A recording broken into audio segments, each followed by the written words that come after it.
Hello dear friends, welcome to Ram wealth. నా పేరు రామ్. ఈ సెషన్ వచ్చేసి మ్యూచువల్ ఫండ్స్ బిగినర్ సిరీస్లో భాగంగా ఆల్రెడీ ఒక 3 సెషన్స్ చేస్తాం మనం.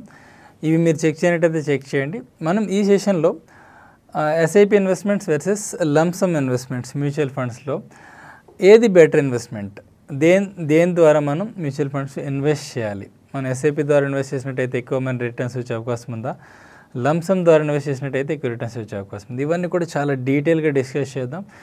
చాలామందికి ఒక బిగ్ క్వశ్చన్ ఉంటుంది, ఇన్వెస్ట్మెంట్ స్టార్ట్ చేసే ముందు ఎస్ఐపి ద్వారా ఇన్వెస్ట్మెంట్ స్టార్ట్ చేయాలా లేకుంటే లంసమ్ ద్వారా ఇన్వెస్ట్ చేయాలా, లేకుంటే కొంతమంది ఇట్లా ఆలోచిస్తుంటారు, మార్కెట్ డౌన్ అయ్యే వరకు మనం వెయిట్ చేద్దాం, డౌన్ అయిన ఒకసారిగా ఇన్వెస్ట్ చేద్దాం సో దట్ ఎక్కువ రిటర్న్స్ వస్తాయని చెప్పి ఎక్స్పెక్ట్ చేస్తూ అలా వెయిట్ చేస్తుంటుంటారు. సో ఇలా ఇన్వెస్ట్మెంట్ చేయాలనుకున్న వాళ్ళు, ఇన్వెస్ట్మెంట్ చేయడానికి వెయిట్ చేస్తున్న వాళ్ళు ఎవరైనా ఉన్నట్టయితే మీ అందరికి కూడా ఈ సెషన్ చాలా బాగా యూజ్ఫుల్ అవుతుంది. మీకు చాలా క్లారిటీ వస్తుంది. మీ ఇన్వెస్ట్మెంట్ అప్రోచ్ ఎస్ఐపి ద్వారా వెళ్ళటం బెటర్, లంసమ్ ద్వారా వెళ్ళటం బెటర్ అన్నది చాలా క్లారిటీ మీరు తీసుకోవచ్చు ఈ సెషన్ ద్వారా. మనం వింటూ ఉంటాం ఎస్ఐపి ద్వారా ఇన్వెస్ట్ చేయడం ద్వారా రూపీ కాస్ట్ యావరేజ్ అవుతుంది, దానివల్ల మనకి చాలా బెనిఫిట్ ఉంటుంది, రిటర్న్స్ అన్నీ స్టేబుల్గా ఉంటాయని చెప్పి. సో ఈ పాయింట్ అంతా కూడా చాలా డీటెయిల్గా మనం ఒక ఎగ్జాంపుల్తో డిస్కస్ చేద్దాం. అలానే ప్రాక్టికల్గా నేను మోస్ట్ ఆఫ్ ది సెషన్ అంతా కూడా ప్రాక్టికల్గా ఎక్స్ప్లెయిన్ చేస్తాను. ఒక 2 ఫండ్స్ హిస్టారికల్ రిటర్న్స్ తీసుకొని మనం దాన్ని అనలైజ్ చేద్దాం. ఎస్ఐపి ద్వారా ఇన్వెస్ట్ చేసినట్టయితే ఎంతెంత రిటర్న్స్ వచ్చాయి, అలానే లంసమ్ ద్వారా ఇన్వెస్ట్ చేసినట్టయితే ఎంతెంత రిటర్న్స్ వచ్చాయి, ఎందుకు అలా రిటర్న్స్ వేరియన్స్ ఉంది, ఇవన్నీ కూడా మనం డీటెయిల్గా డిస్కస్ చేద్దాం. సో దట్ మీకు పర్ఫెక్ట్ క్లారిటీ వస్తుంది. ఎండ్ ఆఫ్ ది సెషన్ కల్లా మీరు ఏ అప్రోచ్ ఫాలో అయినట్టయితే మీకు బెటర్ రిటర్న్స్ వర్కౌట్ అయ్యే అవకాశం ఉందో అన్నది. అలానే one of the point explain చేయడానికి నా క్లయింట్స్ పోర్ట్ఫోలియో కూడా మీకు ఒకటి చూపించడం జరుగుతుంది. సో అది చూపించి మీకు ఎక్స్ప్లెయిన్ చేస్తాను కొన్ని డీటెయిల్స్, సో దట్ మీకు అవి చాలా బాగా యూస్ఫుల్ అవుతాయి. ఈ వీడియో చాలా ఇంట్రెస్టింగ్ ఉంటుంది, ఎండ్ ఆఫ్ ది సెషన్ వరకు కూడా మిస్ చేయకుండా చూడండి. ముందుగా అసలు ఎస్ఐపి అంటే ఏంటి? ఎస్ఐపి అంటే సిస్టమేటిక్ ఇన్వెస్ట్మెంట్ ప్లాన్. మనం మ్యూచువల్ ఫండ్స్ ఇన్వెస్ట్ చేసేటప్పుడు మంత్లీ కొంత అమౌంట్ సేమ్ ఫండ్లో మంత్లీ ఎవ్రీ మంత్ కొంత అమౌంట్ ఇన్వెస్ట్మెంట్ చేస్తూ ఉంటాము. దీన్ని సిస్టమేటిక్ ఇన్వెస్ట్మెంట్ ప్లాన్ అంటాం అనమాట. అలా కాకుండా మన దగ్గర ఉన్న అమౌంట్ అంతా కూడా, మన దగ్గర ఒక పెద్ద మొత్తంలో అమౌంట్ ఉందనుకోండి, ఒకేసారి మనం మ్యూచువల్ ఫండ్స్ ఇన్వెస్ట్ చేసినట్టయితే దాన్ని లంసమ్ అంటాం, లంసమ్ ఇన్వెస్ట్మెంట్ అంటాం.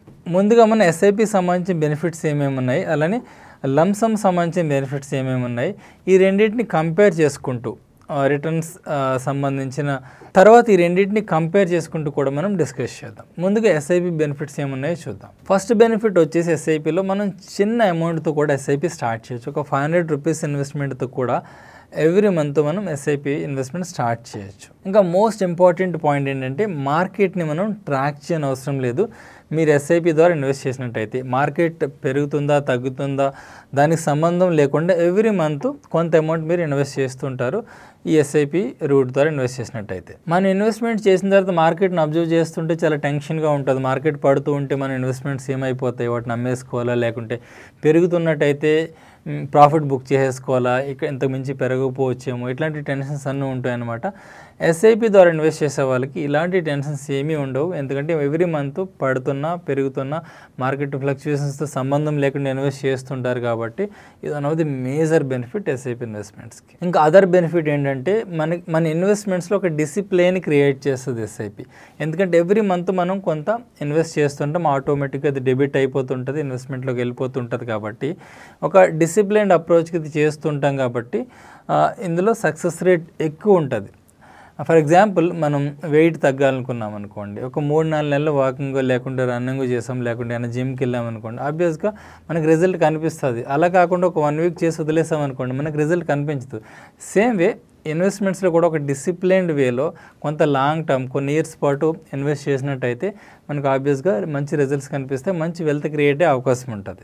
ఈ ఎస్ఐపి ఇన్వెస్ట్మెంట్స్లో ఇంకొక ఫ్లెక్సిబిలిటీ ఏంటంటే అదర్ ఇన్వెస్ట్మెంట్స్లో లేనివి, లైక్ రియల్ ఎస్టేట్ ఇన్వెస్ట్మెంట్స్ ఉండకపోవచ్చు, ఇన్సూరెన్స్ ఇన్వెస్ట్మెంట్స్ ఉండకపోవచ్చు, బట్ దీంట్లో ఉంటుంది. అదేంటంటే మన ఎస్ఐపిని ఎప్పుడైనా కూడా మనకు ఫైనాన్షియల్ డిఫికల్టీ ఉందనుకోండి పాజ్ చేసుకోవచ్చు. మేబీ కొన్నాళ్ళు జాబ్ నుంచి మనం బయట ఉండాల్సి వచ్చింది, అప్పుడు ఒక 5-6 నెలలు ఆపేసుకోవచ్చు. అలానే మనకు ఫైనాన్షియల్ డిఫికల్టీ ఉంది, ఎక్కువ అమౌంట్తో మనం ఎస్ఐపి స్టార్ట్ చేసాము, దాన్ని తగ్గించుకోవచ్చు. 10,000 స్టార్ట్ చేసాము, 5,000 తగ్గించుకోవచ్చు. లేదంటే నెక్స్ట్ ఇయర్ లేదంటే మనం జాబ్ జాయిన్ అయిన 1 ఇయర్ తర్వాత మనకు ప్రమోషన్ వచ్చింది, ఆర్ఎల్స్ ఇంక్రిమెంట్ వచ్చింది, ఒక 5-6 వేలు శాలరీ పెరిగింది, మన ఎస్ఐపి అమౌంట్ని కూడా మనం పెంచుకోవచ్చు. ఇలా ఫ్లెక్సిబిలిటీ ఉంటుంది ఎస్ఐపి ఇన్వెస్ట్మెంట్స్లో. సో ఎస్ఐపి ఎవరికి సూటబుల్? ఆల్రెడీ మనం 4-5 బెనిఫిట్స్ గురించి డిస్కస్ చేసాం. సో మీకు ఇప్పటికీ అర్థమై ఉండాలి. రెగ్యులర్గా ఎవరైతే సేవ్ చేయగలరో వాళ్ళకి ఇది సూటబుల్. అలానే ఎవరైతే శాలరీడ్ ఎంప్లాయీస్ ఉంటారో, రెగ్యులర్ ఇన్కమ్ వస్తూ ఉంటుందో వాళ్ళకి పర్ఫెక్ట్గా సూటబుల్ ఎస్ఐపి ఇన్వెస్ట్మెంట్. అలానే శాలరీడ్ ఎంప్లాయీస్కి ఒక టిప్ ఏంటంటే, ఎప్పుడు కూడా మన ఎక్స్పెన్సెస్ ఎన్ని ఉన్నాయి అయిన తర్వాత ఇన్వెస్ట్మెంట్ చేద్దామని ఆలోచించకుండా ఎంత స్పెసిఫిక్ సేవ్ చేయగలమో, యావరేజ్గా మనకు అర్థమవుతుంది కదా మన ఎక్స్పెన్సెస్ ఎంత ఉంటాయో, ఎంత స్పెసిఫిక్ అమౌంట్ మనం సేవ్ చేయగలమో ఆలోచించుకొని అది 1st తారీఖు కానీ 5th తారీఖు కానీ మీరు ఎస్ఐపి పెట్టేసుకున్నారనుకోండి, ఆబ్వియస్గా శాలరీ వచ్చిన వెంటనే మన ఇన్వెస్ట్మెంట్కి అమౌంట్ వెళ్ళిపోతుంది, మిగిలినవి మనం ఖర్చు పెట్టుకుంటూ ఉంటాం కాబట్టి సో అది బెటర్ అప్రోచ్. సో ఏది బెటర్ టైం మార్కెట్లో మనం ఎస్ఐపి స్టార్ట్ చేయడానికి? ఎస్ఐపి స్టార్ట్ చేయడానికి మార్కెట్ టైమింగ్తో సంబంధం లేదు. ఆల్రెడీ మనం చెప్పుకున్నాం, మార్కెట్ టైమింగ్తో సంబంధం లేదంటే any time is best time for SIP investments. మీరు ఎంతవరకు ఎస్ఐపి ఇన్వెస్ట్మెంట్ స్టార్ట్ చేయనట్టయితే ఇప్పుడే స్టార్ట్ చేయండి. ఈరోజే మీరు ఒక చిన్న ఎస్ఐపి అన్న కూడా స్టార్ట్ చేయండి. సో దట్ మీరు మంచి వెల్త్ క్రియేట్ చేసుకోవచ్చు. మార్కెట్ టైమింగ్తో ఎందుకు సంబంధం లేదంటే, మార్కెట్ డౌన్ టర్న్లో ఎస్ఐపి చాలా బాగా బెనిఫిట్ అవుతుంది. రూపీ కాస్ట్ యావరేజింగ్ అవుతుంది. నేను మీకు ఈ పాయింట్ ఎగ్జాంపుల్తో ఎక్స్ప్లెయిన్ చేస్తాను. రూపీ కాస్ట్ యావరేజింగ్ అనేది one of the major benefit అనమాట ఎస్ఐపిలో. సో మార్కెట్ డౌన్ టర్న్లో ఎనీవే యూజ్ అవుతుంది. స్టేబుల్గా ఉన్నప్పుడు కూడా ఎనీవే మనకి అక్యుములేట్ చేసుకుంటుంటాం. అప్ ట్రెండ్లో ఎనీవే మన ఇన్వెస్ట్మెంట్స్ మంచి రిటర్న్స్ వస్తూ ఉంటాయి. సో రైట్ టైం ఎప్పుడు ఎస్ఐపి స్టార్ట్ చేయడానికంటే ఇప్పుడే, ఈ టైంలోనే మనం స్టార్ట్ చేయొచ్చు. ఎస్ఐపికి ఇన్వెస్ట్మెంట్ డ్యూరేషన్ ఎంత ఉండాలి? నా దగ్గరకు వచ్చే క్లయింట్స్కి నేను చెప్పేది ఏంటంటే, మినిమం 5 years ఇన్వెస్ట్ చేసేటట్టు అయితేనే మీరు మ్యూచువల్ ఫండ్స్ ఇన్వెస్ట్ చేయండి, లేకుంటే మ్యూచువల్ ఫండ్స్ మీకు కరెక్ట్ కాదు. సో ఇదే పాయింట్ మీకు కూడా నేను చెప్తున్నా, మినిమం 5 years మీరు ఇన్వెస్ట్ చేయగలిగితేనే మ్యూచువల్ ఫండ్స్ ఇన్వెస్ట్ చేయండి, లేకుంటే రైట్ కాదనమాట. 5 years అండ్ అబోవ్ ఎంత పీరియడ్ అన్నా కూడా మంచి ఇన్వెస్ట్మెంట్ ఆరిజిన్ అవుతుంది. చాలామంది మనలో మ్యూచువల్ ఫండ్స్ ఇన్వెస్ట్ చేస్తుంటాము. మేబీ ఒక 1 year 2 year కాగానే మనం ఇన్వెస్ట్మెంట్ స్టార్ట్ చేసిన పీరియడ్ మంచి పీరియడ్, మార్కెట్స్ మంచిగా అప్ వెళ్ళాయి అనుకోండి. సో రిటర్న్స్ చూడగానే దాన్ని ప్రాఫిట్ బుక్ చేసేసుకుందాం, మేబీ తగ్గిపోతాయేమో, మనకు వచ్చిన రేట్ను కూడా మనకు వండుకుండా వెళ్ళిపోతుంది, మార్కెట్ క్రాష్ అయినట్టయితే, మార్కెట్ డౌన్ టర్న్కి వెళ్ళినట్టయితే ఇలా ఆలోచిస్తుంటారు. నేను ఒక ఎగ్జాంపుల్ చెప్తాను మీకు, ప్రాక్టికల్గా నా క్లయింట్ రిలేటెడ్ ఒక ఎగ్జాంపుల్ చెప్తా. సో అది రైట్ అప్రోచ్ కాదు అన్న పాయింట్ ఆఫ్ వ్యూలో చెప్తున్నాను నేను ఎగ్జాంపుల్. సో నేను ఇక్కడ మీకు చూపిస్తున్న స్నాప్ వచ్చేసి నా క్లయింట్ పోర్ట్ఫోలియో. తిను వచ్చేసి 2019లో ఇన్వెస్ట్మెంట్ స్టార్ట్ చేశాడు, ఆగస్ట్ ఆ టైంలో. టోటల్ ఇన్వెస్ట్మెంట్స్ అంతా కూడా 28th April 2021కి ఎగ్జిట్ అయ్యాం. సో అరౌండ్ నిఫ్టీ 14,700 దగ్గర ఉండేటప్పుడు ఎగ్జిట్ అయ్యాం అనమాట. సో తిను టోటల్ ఇన్వెస్ట్ చేసింది అరౌండ్, మీరు ఇక్కడ ఈయన టోటల్ ఇన్వెస్ట్మెంట్స్ చూడొచ్చు, 56 lakhs ఉంది కదా. సో ఇది యాక్చువల్గా తిను చాలా కన్జర్వేటివ్ ఇన్వెస్టర్ అనమాట. సో ముందుగా లిక్విడ్ ఫండ్స్, కార్పొరేట్ బాండ్ ఫండ్స్తో స్టార్ట్ చేసుకుని అవన్నీ కూడా ఇట్ లంసమ్ ఇన్వెస్ట్మెంట్ ఇది, అవన్నీ కూడా ఇందులోకి మూవ్ చేస్తుండేవాళ్ళు ఈక్విటీ ఫండ్స్లోకి 2019 నుంచి కూడా. సో అందువల్ల కొంత రిటర్న్ ఇందులో కూడా యాడ్ అవుతుంది. టోటల్ యాక్చువల్ ఇన్వెస్ట్మెంట్ వచ్చేసి ఇది అరౌండ్ 53 lakhs అనుకుంటా. ఓకే, సో ఈయనకి టోటల్ ఎగ్జిట్ అయ్యే టైంకి 83 lakhs, ఇక్కడ 27 lakhs చూపిస్తుంది profit, but actual profit 30 lakhs. Okay, so ఇది వెరీ గుడ్ ప్రాఫిట్. బట్ ఇక్కడ నేను చెప్పాలనుకున్న పాయింట్ ఏంటంటే, ఈయన స్టార్ట్ చేసిన వితిన్ 2 yearsలోనే ఎగ్జిట్ అయ్యాడు. ఎందుకు ఎగ్జిట్ అయ్యాడంటే, అగైన్ మార్కెట్ అప్పటికే ఆల్ టైమ్ హై, అంతకుముందు ఆల్ టైమ్ హై అంతా 12,000 కదా. ఈయన ఇన్వెస్ట్మెంట్ స్టార్ట్ చేసిన తర్వాత కోవిడ్ వచ్చింది, మార్కెట్ క్రాష్ అయింది, 7,500 వరకు వెళ్ళింది. అప్పట్లో ఈయన ఫండ్స్ అన్నీ లిక్విడ్ ఫండ్స్, కార్పొరేట్ బాండ్స్లో ఉండేవి. సో అవన్నీ కూడా నేను ఈక్విటీ ఫండ్స్లోకి డిప్లాయ్ చేశాను అనమాట. ఆయన కన్విన్స్ చేసి డిప్లాయ్ చేశాను, మంచి రిటర్న్స్ వస్తాయని కన్విన్స్ చేశాను. అలానే మంచి రిటర్న్స్ కూడా వచ్చాయి. వచ్చిన తర్వాత ఈయన 2.5 yearsలోనే అరౌండ్ 30 lakhs ప్రాఫిట్ బుక్ చేసుకుని ఎగ్జిట్ అయ్యాడు. సో మీకు ఇది చూస్తుంటే బెటర్గానే ఉంది కదా, ఇందులో మిస్టేక్ ఏముందని మీరు అనొచ్చు. సో నేను ఇక్కడ మీకు చెప్పే పాయింట్ ఏంటంటే, ఇప్పటివరకు వెయిట్ చేసి ఉంటుంటే ఇప్పుడు మార్కెట్ అరౌండ్ 18,500 వరకు వెళ్ళింది, ఇప్పుడు 17,000 ఆడ్ ఉంది కదా. 1 crore అయి ఉండేది ఇన్వెస్ట్మెంట్, 1 crore అయి ఉండేది, 1 crore దాటి ఉండేది కూడా. ఓకే, సో ఇప్పుడు ఈయన తీసుకెళ్ళి ఎక్కడ పెట్టాడు, ఫిక్స్డ్ డిపాజిట్లో వేశాడు. ఫిక్స్డ్ డిపాజిట్లో వేసినట్టయితే ఇది నెక్స్ట్ 10 years పాయింట్ ఆఫ్ వ్యూలో మనం ఆలోచిద్దాం. నెక్స్ట్ 10 yearsకి ఈ ఇన్వెస్ట్మెంట్ ఎంత అవుతుంది? నెక్స్ట్ 10 yearsకి 83 lakhs కాస్త మేబీ 1.35 or 1.4 అవుతుంది ఇప్పుడున్న ఫిక్స్డ్ డిపాజిట్ ఇంట్రెస్ట్ రేట్లకి. అలా కాకుండా ఇక్కడే ఉండి ఇప్పుడు ఇది 1 crore అయి ఉండేది. ఈ 1 crore ఇక్కడ వచ్చిన రిటర్న్స్ నేనేం పట్టించుకోవట్లేదు. నెక్స్ట్ 5-10 years 15% రిటర్న్స్ వస్తాయని అజ్యూమ్ చేసుకున్నా కూడా నెక్స్ట్ 5 yearsకి 1 crore కాస్త 2 crores అవుతుంది. ఓకే, ఆ 5 years ఆ 2 crores కాస్త 4 crores అవుతుంది. ఇక్కడ ఈక్విటీలో ఇవే అదే ఇన్వెస్ట్మెంట్ మ్యూచువల్ ఫండ్స్ ఉంచి ఉన్నట్టయితే ఒక 10 years తర్వాత ఆయన ఇన్వెస్ట్మెంట్ అరౌండ్ 4 crore అయి ఉండేది. అలా కాకుండా ఆయన ఫిక్స్డ్ డిపాజిట్లు తీసుకెళ్ళేసాడు అనమాట. అది మేబీ 1.4 crore అవుతుంది. సో ఎంత డిఫరెన్స్ ఉంది. సో ఇన్వెస్ట్మెంట్ డ్యూరేషన్ అనేది అంత ఇంపార్టెంట్ అనమాట. లాంగ్ రన్ ఇన్వెస్ట్మెంట్ డ్యూరేషన్ తీసుకున్నట్టయితే మీ వెల్త్ మల్టిప్లై చేసుకోవచ్చు. నేను ప్రాక్టికల్గా ఈ ఎగ్జాంపుల్స్ మీకు ఎందుకు చెప్తున్నానంటే నా దగ్గర చాలామంది క్లయింట్ పోర్ట్ఫోలియోస్ ఉంటుంటే నేను మేనేజ్ చేస్తుంటా కాబట్టి ప్రాక్టికల్గా మీకు చూపించినట్టయితే మీకు కూడా సెన్స్ ఆఫ్ క్లారిటీ ఎక్కువగా ఉంటుంది. థియరిటికల్గా ఎంత చెప్పినా కూడా ఏదో అవుతుందిలే నిజంగా ఇట్లా వెల్త్ క్రియేట్ చేసుకునే అవకాశం ఉందా అనే డౌట్స్ ఉంటూ ఉంటే అవి మీకు క్లారిఫై చేస్తే ఎక్స్ప్లెయిన్ చేయాలనుకుంటున్నా. సో దట్ అందుకని నేను ప్రాక్టికల్గా మీకు చూపించడం జరుగుతుంది. ఇప్పుడు బ్రీఫ్గా లంసమ్ ఇన్వెస్ట్మెంట్స్ గురించి కూడా చూద్దాం. అది చెక్ చేసిన తర్వాత మనం కంపారిటివ్గా ప్రాక్టికల్గా అగైన్ 2 ఫండ్స్ డీటెయిల్స్ చూద్దాం, హిస్టారికల్ రిటర్న్స్ అలా కంపారిటివ్గా అనలైజ్ చేద్దాం. లంసమ్ ఇన్వెస్ట్మెంట్స్ గురించి ఆలోచించినట్టయితే ఎట్ ఏ టైం సింగిల్ టైంలో ఇన్వెస్ట్ చేసేదాన్ని మనం లంసమ్ ఇన్వెస్ట్మెంట్ అంటాం. ఇది ఎవరికి అవసరం అంటే ముఖ్యంగా ఎవరికైతే వాళ్ళ ఇన్కమ్ రెగ్యులర్గా ఉండదు, శాలరీడ్ ఎంప్లాయీ లాగా రెగ్యులర్గా ఉండదు, అప్పుడప్పుడు వస్తూ ఉంటుంది బిజినెస్ పీపుల్కి అయ్యి. సో వాళ్ళకి తప్పనిసరి లంసమ్ ఇన్వెస్ట్మెంట్స్ వాళ్ళకి ఇది యూజ్ అవుతుంది. అలానే one of the important point ఏంటంటే అలానే లంసమ్ ఇన్వెస్ట్మెంట్స్ ఎప్పుడు పాసిబుల్ అవుతుంది, ఎప్పుడు యూజ్ అవుతుంది అంటే బాగా మార్కెట్ టైమింగ్ చూసుకుని ఇన్వెస్ట్ చేసుకునే వాళ్ళు ఉంటారు. రైట్ మార్కెట్ టైమింగ్ మనం ఐడెంటిఫై చేసి ఇన్వెస్ట్ చేయగలిగితే లంసమ్ ఇన్వెస్ట్మెంట్లో ఎక్కువ బెనిఫిట్ వచ్చే అవకాశం ఉంది. ముఖ్యంగా మనకు లాస్ట్ 10 years చూసుకున్నట్టయితే మనకు వచ్చిన మార్కెట్ టైమింగ్స్ అంటే కరోనా టైంలో 2020లో ఒకసారి వచ్చింది. Last couple of months back Russian Ukraine war start అయినప్పుడు 15% అలా పడిందంటే అది పెద్ద మార్కెట్ టైమింగ్ కాదు.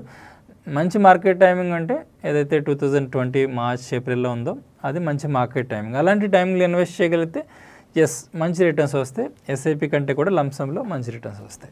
అలానే లంసమ్కి ఇన్వెస్ట్మెంట్ డ్యూరేషన్, లంసమ్కి కూడా investment duration minimum 5 years and above is always suggestable. SIP ఇన్వెస్ట్మెంట్స్లో one of the major benefit వచ్చేసి రూపీ కాస్ట్ యావరేజింగ్. నేను మీకు ఇక్కడ చూపిస్తున్న స్నాప్లో ఒక ఎగ్జాంపుల్ ఇచ్చాను అనమాట. ఈ ఎగ్జాంపుల్ ద్వారా ఈ రూపీ కాస్ట్ యావరేజింగ్ అంటే ఏంటి, ఎలా ఈ రూపీ కాస్ట్ యావరేజింగ్ జరుగుతుంది, అలానే ఈ రూపీ కాస్ట్ యావరేజింగ్ వల్ల ఎస్ఐపిలో వచ్చే బెనిఫిట్ ఏంటి, ఎస్ఐపిలో అలానే లంసంలో రిటర్న్స్ ఎలా డిఫరెన్స్ క్రియేట్ అవుతాయి అన్నది మనం డిస్కస్ చేద్దాం. ఇక్కడ నేను చూపిస్తున్న ఎగ్జాంపుల్లో ఒక 1000 రూపీస్ మనం ఇన్వెస్ట్మెంట్ పర్ మంత్ చేసుకున్నామని చెప్పి అజ్యూమ్ చేసుకుంటున్నాం. ఎవ్రీ మంత్ ఒక 12 months పాటు 1,000 ఇన్వెస్ట్ చేస్తూ వచ్చాం. First month NAV per unit వచ్చేసి 18 ఉంది. 18 ఉన్నట్టయితే మనకి యూనిట్స్ అలాట్ అయినవి 1000 డివైడ్ బై 18 వేసినట్టయితే 56 యూనిట్స్ అలాట్ అయినాయి. తర్వాత కొంచెం మార్కెట్ డౌన్ ట్రెండ్కి వెళ్ళింది. ఇక్కడ మీరు 5th monthలో చూసినట్టయితే 1000కి 12 అయింది ఎన్ఏవి. ఎన్ఏవి 1000 మన ఇన్వెస్ట్మెంట్ డివైడ్ బై ఎన్ఏవి వేసినట్టయితే మనకి 83 యూనిట్స్ వచ్చాయి. ఇక్కడ మీరు ఒకటి అబ్జర్వ్ చేయొచ్చు, మార్కెట్ డౌన్కి వెళ్ళేటప్పుడు ఇది మార్కెట్ డౌన్ ట్రెండ్ ఇండికేట్ చేస్తే ఎన్ఏవి అబ్వియస్గా మార్కెట్ డౌన్కి వెళ్ళినప్పుడు ఎన్ఏవి కూడా తగ్గుతుంది. కాబట్టి మార్కెట్ డౌన్కి వెళ్ళేటప్పుడు మీకు యూనిట్స్ ఎక్కువ అలాట్ అవుతుంటాయి. సో అది వన్ ఆఫ్ ది బెనిఫిట్ అనమాట ఈ ఎస్ఐపి ఇన్వెస్ట్మెంట్స్లో. ఓకే, సో ఎనీవే ఓవరాల్గా 12,000 ఇన్వెస్ట్ చేసాం ఎవ్రీ మంత్, మనకి యూనిట్స్ అలాట్ అయినాయి 802 యూనిట్స్ అలాట్ అయినాయి ఎస్ఐపి ఇన్వెస్ట్మెంట్లో. ఓకే, మనం ఇప్పుడు యావరేజ్ కాస్ట్ పర్ యూనిట్ అంటే మనకి ఎక్విజిషన్ కాస్ట్ ఎంత అయింది అనేది క్యాలిక్యులేట్ చేసినట్టయితే ఈ 12,000 డివైడ్ బై 802 వేసినట్టయితే మనకి 14.97 ఆర్ 15 రూపీస్ వచ్చింది కదా. అలా కాకుండా ఇంకొక మెథడ్లో కూడా చేయొచ్చు, ఇక్కడ ఇచ్చింది అదర్ మెథడ్ అనమాట. ఎనీవే 15 రూపీస్ పర్ యూనిట్ అయింది అనుకోవచ్చు. మనకి స్టార్టింగ్లో ఎంత ఉంది, ఎన్ఏవి యూనిట్ 18 ఉంది. మనం స్టార్టింగే 12,000 ఇన్వెస్ట్ చేసినట్టయితే మనకి కాస్ట్ పర్ యూనిట్ 18 పడి ఉండేది. మనం ఓవర్ ఏ పీరియడ్ మార్కెట్ పడినప్పుడు పెరిగినప్పుడు ఇన్వెస్ట్ చేస్తూ వచ్చాం కాబట్టి మన కాస్ట్ పర్ యూనిట్ తగ్గింది. ఇదే రూపీ కాస్ట్ యావరేజింగ్. ఓకే, ఇప్పుడు వచ్చేసి మనం ఈ లంసమ్ ద్వారా అలానే ఎస్ఐపి ద్వారా రెండు ఇన్వెస్ట్ చేసాం అనుకొని మనకి ఎన్ని యూనిట్స్ వచ్చి ఉండేవి, ఎంత ప్రజెంట్ వాల్యూ వచ్చి ఉండేది, ఎంత బెనిఫిట్ అయ్యి ఉండేది అది డిస్కస్ చేద్దాం.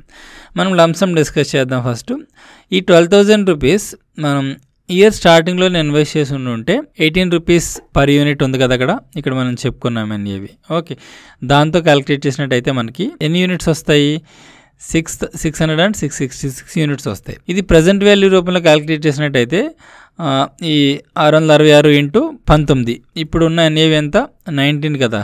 ఓకే, సో ప్రజెంట్ వాల్యూ ఎంత అవుతుంది? మన ఇన్వెస్ట్మెంట్ వాల్యూ 12,654 అవుతుంది. అంటే మనకు వచ్చిన రిటర్న్ ఎంత? రెండు డిఫరెన్స్ జస్ట్ 654 వచ్చినట్టు. అలా కాకుండా మనం SIP ద్వారా ఇలా ఇన్వెస్ట్ చేసి ఉంటే మన యూనిట్స్ ఎన్ని అయి ఉండేవి?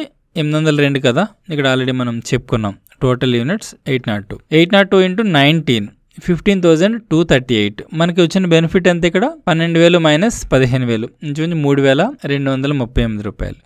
సో ఇలా SIP ద్వారా ఇన్వెస్ట్ చేయడం ద్వారా మనకి ఈ విధంగా ఎక్కువ రిటర్న్ వచ్చే అవకాశం ఉంటుంది. మనం జస్ట్ ఇక్కడైతే 1 year క్యాలిక్యులేట్ చేసి చూసాం. అలా కాకుండా లాంగ్ రన్లో కూడా మనం చూడొచ్చు. ఇది మీకు క్లారిటీ వచ్చినట్టయితే మనం ఇప్పుడు ప్రాక్టికల్గా ఒక 2 ఫండ్స్ ఎగ్జాంపుల్స్ తీసుకుని హిస్టారికల్ రిటర్న్స్ కూడా అనలైజ్ చేసి చూద్దాం. ఇక్కడ నేను మీకు చూపిస్తున్నది SBI small cap fund last 10 years returns అనమాట.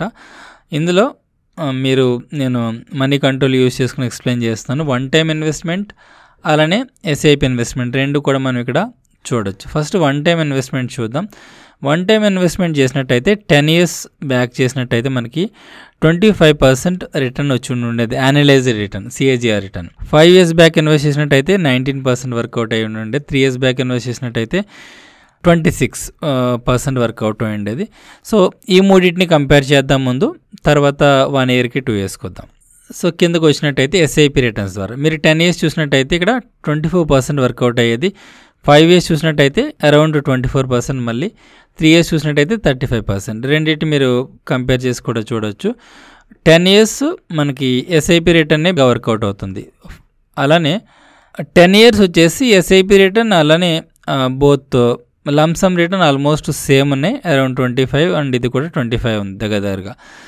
5 years రిటర్న్స్ చూసినట్టయితే మనకి SIPలో బెటర్గా వర్కౌట్ అవుతుంది. అరౌండ్ 24% ఉంది, ఇక్కడ 19% ఉంది, 19.5 అంటే దగ్గర 4.5% ఎక్స్ట్రా రిటర్న్ ఉంది. 3 years రిటర్న్ చూసినట్టయితే 35% ఉంది, ఇక్కడ 26% ఉంది, అరౌండ్ 9% ఎక్స్ట్రా రిటర్న్ SIPలోనే వర్కౌట్ అవుతుంది బెటర్గా. ఇంకా లాస్ట్ 2 yearsలో చూసినట్టయితే 2 years రిటర్న్స్ లంసంలో బాగా ఎక్కువగా ఉన్నాయి. లైక్ SIPతో పోల్చినట్టయితే ఇలా 1 year రిటర్న్ కూడా ఎక్కువగా ఉన్నాయి. అది ఎందుకన్నది మనం అనలైజ్ చేసినట్టయితే లాస్ట్ 2 yearsలో ఏం జరిగింది? మార్కెట్ బాగా క్రాష్ అయింది ఈ పీరియడ్లో. 2000 ఎగ్జాక్ట్గా ఆల్మోస్ట్ సేమ్ పీరియడ్లో, ఇప్పుడు 2 years బ్యాక్ ఎగ్జాక్ట్గా ఏప్రిల్ 2020లో మార్కెట్ బాగా క్రాష్ అయింది కాబట్టి కోవిడ్ వల్ల. అప్పుడు అంత డౌన్లో ఇన్వెస్ట్ చేసి ఉంటే లంసమ్ ఇన్వెస్ట్మెంట్స్ ఆబ్వియస్గా ఎక్కువ రిటర్న్స్ ఇచ్చి ఉండే, ఎందుకంటే అప్పటి నుంచి కూడా స్టీప్గా అప్ అవుతూ వచ్చింది మళ్ళీ ఈ రష్యన్ వార్ ముందు వరకు కూడా.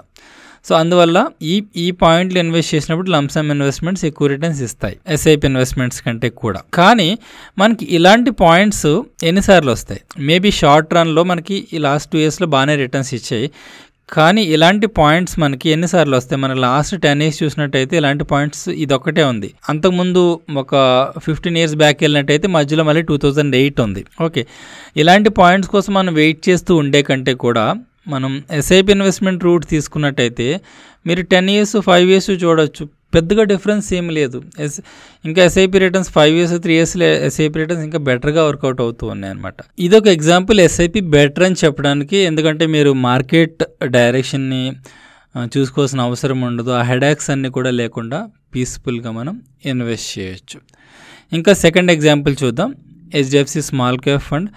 ఈ SBI స్మాల్ క్యాప్ ఫండ్ అయితే నేను లాస్ట్ 3 years నుంచి కూడా ఇది నేను బెస్ట్ మ్యూచువల్ ఫండ్స్ సజెస్ట్ చేస్తూ ఉన్నా. సో అలానే మంచి రిటర్న్స్ కూడా ఇస్తూ ఉంది. ఈ HDFC స్మాల్ క్యాప్ ఫండ్ అనేది నేనైతే ఎప్పుడు సజెస్ట్ చేయలేదు, బట్ ఇది average with in the small cap కేటగిరీలో సమ్వాట్ యావరేజ్ రిటర్న్ ఇచ్చిన ఫండ్ అనమాట. దీన్ని కూడా మనం అనలైజ్ చేద్దాం. సో మీరు 10 years చూసినట్టయితే ఈ ఫండ్ వచ్చేసి SIP రిటర్న్స్ బెటర్గా వర్కౌట్ అయింది, 18.71 లంసమ్ రిటర్న్స్ కంటే కూడా. ఇంకా 5 years కూడా SIP రిటర్న్స్ బెటర్గా వర్కౌట్ అయింది, 21%, 16% లంసమ్లో. ఆబ్వియస్గా 3 years రిటర్న్స్ కూడా బెటర్గానే వర్కౌట్ అయింది. సో అగైన్ ఈ ఫండ్ కూడా 2 years and 1 year lump sum investments బెటర్గా వర్కౌట్ అయింది బికాస్ ఆఫ్ మార్కెట్ స్టీప్గా ఫాల్ అయ్యి అక్కడి నుంచి లేచింది కాబట్టి, అక్కడి నుంచి ఇది కౌంట్ అవుతున్నాయి కాబట్టి మేబీ ఇంకొక 2 years తర్వాత ఈ రిటర్న్స్ చూసినట్టయితే ఆబ్వియస్గా SIP రిటర్న్స్ బెటర్గా మనకు కనిపిస్తూ ఉంటాయి. సో మనం బోత్ ఎస్ఐపి అలానే లంసమ్ ఇన్వెస్ట్మెంట్స్ గురించి డిస్కస్ చేసి హోప్ మీకు మంచి క్లారిటీ వచ్చింది అనుకుంటా. నా personal suggestion is always SIP investment is always better. Market టైమింగ్స్ని మనం ఐడెంటిఫై చేయడం చాలా కష్టం. అలాంటి మార్కెట్ టైమింగ్స్ వచ్చేవి చాలా తక్కువగా ఉంటాయి. కొన్ని సంవత్సరాలకు ఒక్కొక్కసారి వస్తుంటే దానికోసం మనం ఇన్వెస్ట్మెంట్ చేయకుండా వెయిట్ చేస్తూ ఉండనవసరం లేదు. SIP is always best. మార్కెట్ని పట్టించుకునే అవసరం లేదు. అలానే మన ఇన్వెస్ట్మెంట్లో మంచి డిసిప్లైన్ క్రియేట్ చేస్తుంది ఎస్ఐపి. మీరు ఇంకా ఇన్వెస్ట్మెంట్ స్టార్ట్ చేయనట్టయితే ఇప్పుడే ఈరోజే ఎస్ఐపి ఇన్వెస్ట్మెంట్ స్టార్ట్ చేయండి. మీ ఇన్వెస్ట్మెంట్ జర్నీ స్టార్ట్ చేయండి. హోప్ ఈ సెషన్ ద్వారా కొంతమంది అయినా మోటివేట్ అయ్యి మీ ఇన్వెస్ట్మెంట్ జర్నీ స్టార్ట్ చేసినట్టయితే నేను చాలా హ్యాపీ ఫీల్ అవుతాను. అలానే ఈ సెషన్ మీ ఫ్రెండ్స్కి, ఫ్యామిలీ మెంబర్స్కి ఎవరికైనా యూజ్ అవుద్ది అనిపిస్తే షేర్ చేయండి. మీ ద్వారా వాళ్ళు కూడా ఇది బెనిఫిట్ అయినట్టయితే మీరు కూడా చాలా హ్యాపీ ఫీల్ అవ్వచ్చు. మీ ద్వారా వాళ్ళకి బెనిఫిట్ క్రియేట్ అయినట్టయితే మీరు ఒక మంచి పని చేసిన వాళ్ళు అవుతారు. మీకు ఇంకా డీమ్యాట్ అకౌంట్ లేనట్టయితే నేను వీడియో డిస్క్రిప్షన్లో జీరోదా, ఏంజల్ బ్రోకింగ్, అబ్స్ట్రాక్ ఇలా other discount brokers account opening links ఇచ్చాను. అవి యూజ్ చేసుకుని మీ డీమ్యాట్ అకౌంట్ ఓపెన్ చేసుకోండి. సో దట్ మీరు కూడా మమ్మల్ని ఎంకరేజ్ చేసిన వాళ్ళు అవుతారు. Thank you so much friends.